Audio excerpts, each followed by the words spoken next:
नमस्कार, मैं हूं आपके साथ मयंक मिश्रा। आज 6 तारीख है और मैं सीधा पॉइंट पे आना चाहूंगा। बेहद अहम खबर आई है ईरान से। बताया ये जा रहा है कि ईरान के सुप्रीम लीडर मुस्तबा खामनेई साहब ने एक बहुत बड़ा ऐलान कर दिया है और ये ऐलान है ईरान के न्यूक्लियर प्रोग्राम को लेकर। सूत्रों के हवाले से जो खबर है, मुस्तबा खामनेई साहब ने इस बात को साफ कह दिया है कि ईरान अपना न्यूक्लियर प्रोग्राम नहीं रोकेगा। ईरान अमेरिका के साथ न्यूक्लियर प्रोग्राम को लेकर कोई बातचीत नहीं करेगा। ईरान अमेरिका के साथ न्यूक्लियर मुद्दे पर कोई डील नहीं करेगा। अब देखिए, ये फिर से एक संयोग है।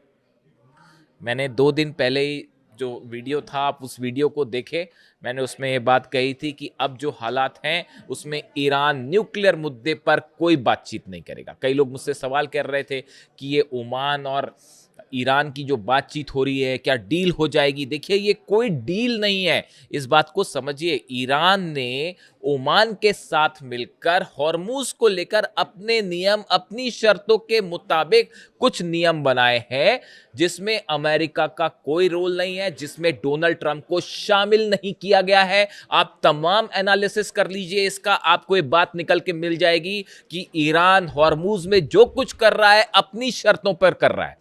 ये कोई अमेरिका के साथ डील नहीं है और इसको डील या समझौता कहना बिल्कुल गलत होगा। तो अगर किसी को ऐसा लगता है कि ईरान कोई डील करने जा रहा है, ऐसा बिल्कुल नहीं है। हॉर्मूज में ओमान के साथ मिलके ईरान ने नेविगेशन को लेकर अपने रूल्स बनाए हैं कि जहाज कहां से आएंगे, कहां जाएंगे। इस पर हो सकता है आखिरी मुहर लग जाए। ये हॉर्मूज के मैनेजमेंट का ईरान और ओमान का फैसला है, बायलैटरल। इसमें अमेरिका की साहब कोई भूमिका नहीं है। ये कोई डील नहीं है अमेरिका के साथ। इसीलिए जेडी वेंस कह रहे हैं कि US vice president JD Vance defends the Trump administration handling of Iran negotiation, calling the task messy and Iranian officials extraordinarily difficult people. JD Vance कह रहे हैं कि ईरान के जो नेता हैं वो बहुत डिफिकल्ट हैं, उनके साथ डील करना, बातचीत करना बेहद मुश्किल है। जब आप अली खामनेई साहब को शहीद करेंगे तो फिर ऐसा ही होगा। ईरान में बेगुनाह लोगों का खून बहाया जाएगा, 168 बच्चियों की हत्या की जाएगी, केशम आइलैंड में छोटे बच्चों को मारा जाएगा, तो फिर उसका नतीजा यही होगा। और देखिए, मैंने आपको पहले ही कहा था, ईरान न्यूक्लियर मुद्दे पर कोई बातचीत, कोई डील नहीं करेगा। और अब ये कोइंसिडेंसी कह लीजिए कि अभी 48 घंटे हुए हैं, ये बात मैंने अपने वीडियो में रखी थी, और अब खबरें हैं कि ईरान के सुप्रीम लीडर ने इस बात को साफ कर दिया है कि किसी तरह का न्यूक्लियर निगोशिएशन अमेरिका के साथ, डोनाल्ड ट्रंप के साथ नहीं किया जाएगा। जो उन्होंने बड़ी बात कही है, परमाणु प्रोग्राम ईरान नहीं रोकेगा।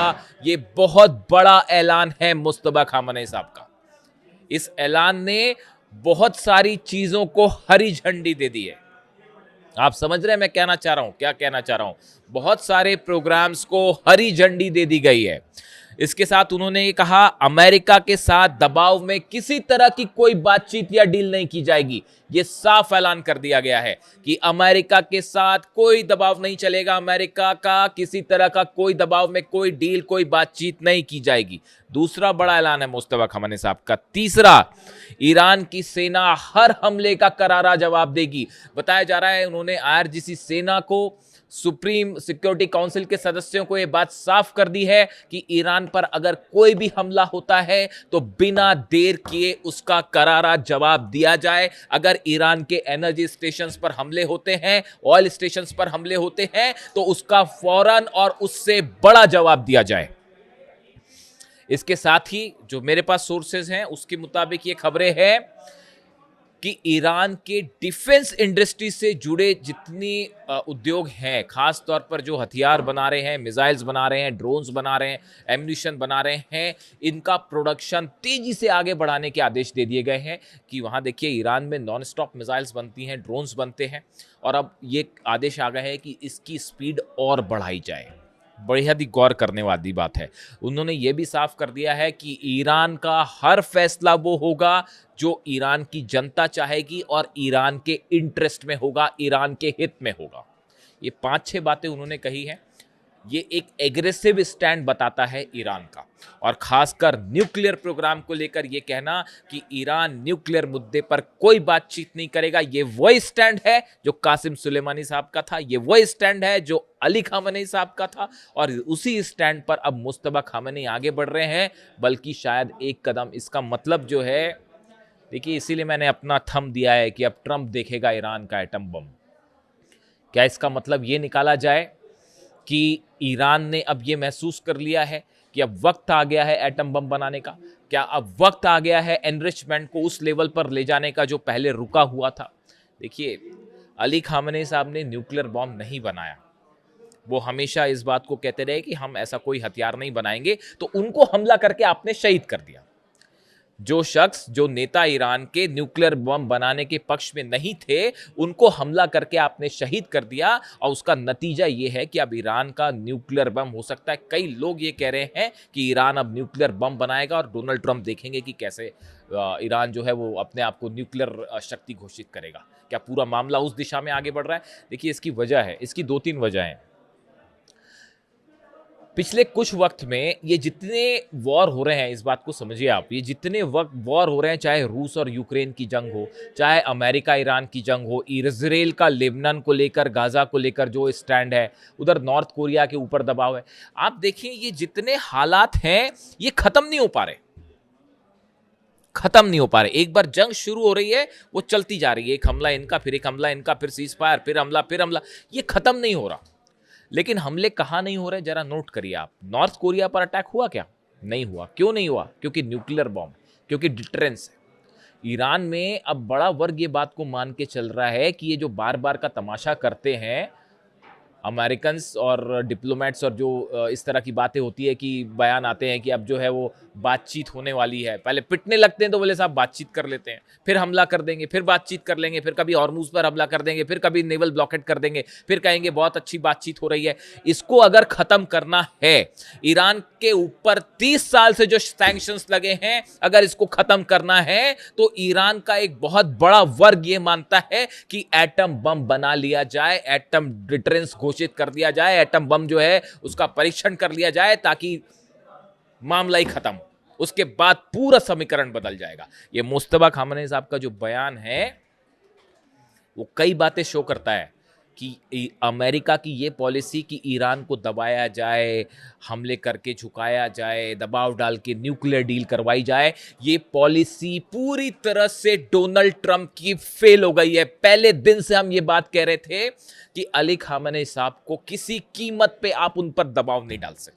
वो ईरान के सुप्रीम लीडर हैं, और देखिए मैं बार बार इस बात को पूछता हूं कि वो उन्होंने अपने जीते जी, जब तक वो हमारे बीच रहे, वो जिंदा रहे, उन्होंने अपने रहते रहते ईरान के लिए वो पॉलिसीज बना ली कि आने वाले कई सालों तक कोई ईरान को छू भी नहीं सकता। उन्होंने ऐसी बुनियाद बना दी जिसके ऊपर अब जो ईरान खड़ा हुआ है उसको ना अमेरिका हरा पा रहा, ना इजराइल हरा पा रहा, ना अरब देश हरा पा रहे, ना यूरोप हरा पा रहा, ना कोई सैंक्शंस काम कर रहा, ना हॉर्मुज। सब करके देख लिया, बमबारी करके देख ली, टॉम हॉक मार के देख ली, F-35 मार के देख लिए, जंग करके देख ली, सैंक्शन लगा के देख लिए, लेकिन अली खामेनी साहब ने ईरान को उस किले में बदल दिया, मजबूत किले में, जिसको कोई नहीं जीत सकता। ये योगदान है इतिहास में अली खामेनी साहब का, जो हमेशा याद रखा जाएगा।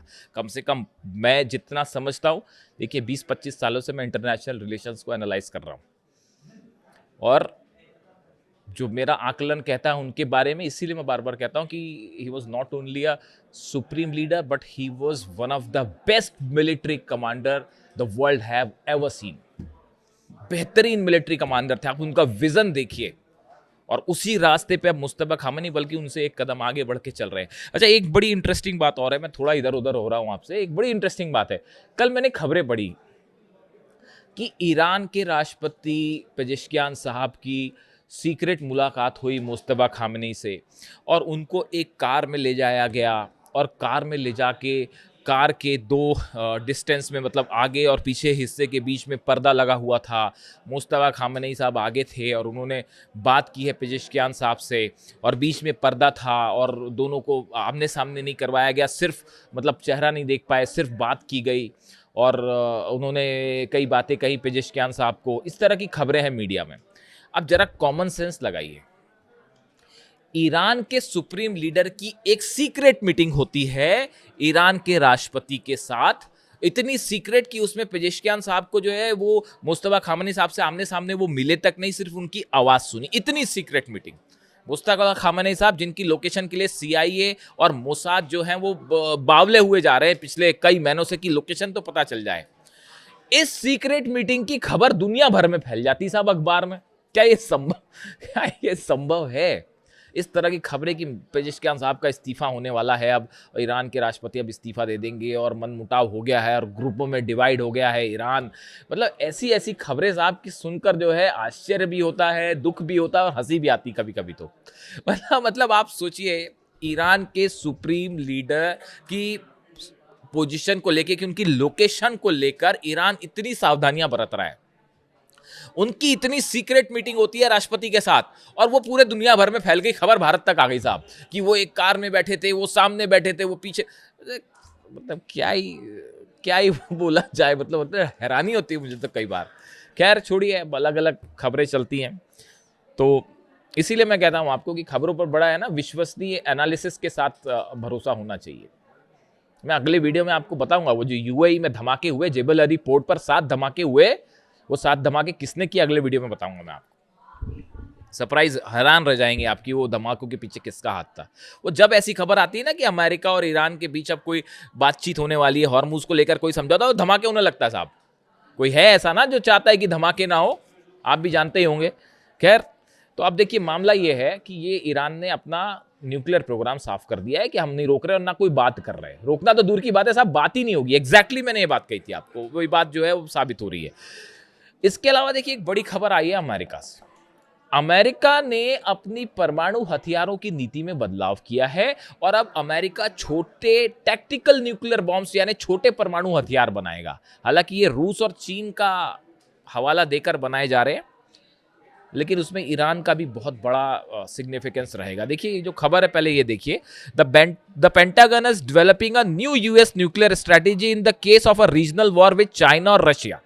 उन्होंने कहा है कि चाइना और रूस के साथ कोई रीजनल वॉर होगा तो इसके लिए हम अपनी स्ट्रैटेजी बना रहे हैं। चीन और रूस के साथ रीजनल वॉर हो सकता है, पहली बात तो मैं तो मतलब कई क्या ही कहा जाए, अब क्या रीजनल अमेरिका और रूस का रीजनल वॉर साहब कैसे हो सकता है? चाइना और अमेरिका का रीजनल वॉर होगा, वो वर्ल्ड वॉर हो जाएगा वो। खैर फिर भी चलिए, the US is updating its nuclear strategy emphasising short range tactical weapons. मतलब अमेरिका अपनी स्ट्रेटेजी चेंज कर रहा है और short range tactical nuclear weapons बनाएगा।